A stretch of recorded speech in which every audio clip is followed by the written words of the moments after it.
Kurott, obviously you all struggled against the run on Saturday. Just what led to those struggles, especially when you went back and watched the film? I think just, I mean, our game plan was sound, but I think, just the preparation and, the execution we have to do a lot better on.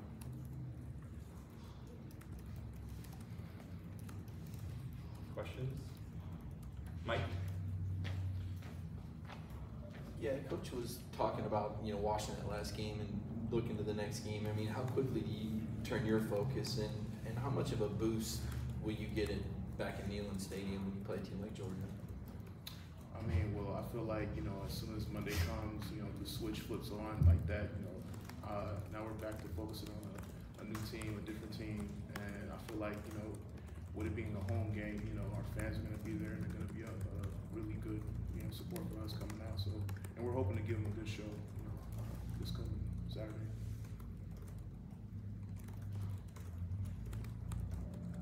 Caleb?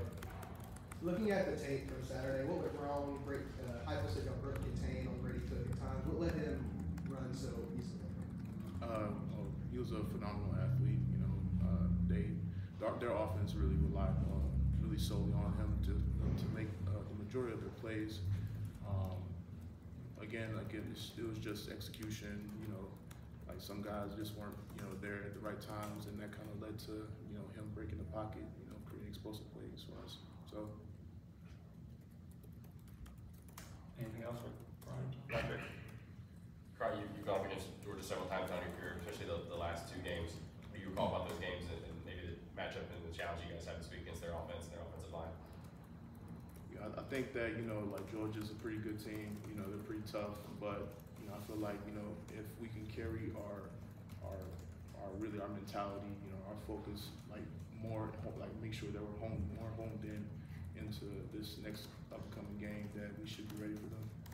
Mike? Yeah, I was going to ask you about, again, the home factor again and just the noise. And have you seen other teams have trouble communicating, and how much of an edge do you feel like that gives you? Well, I feel like, with how high the audio is, like in the stadium, definitely the fans contribute a lot to that.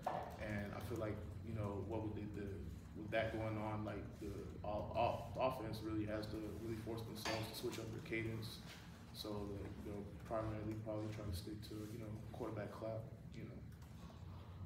Is that easier to keep for a lineman than cadence? I mean, do they give you guys an advantage that they've got to simplify or switch to that clap?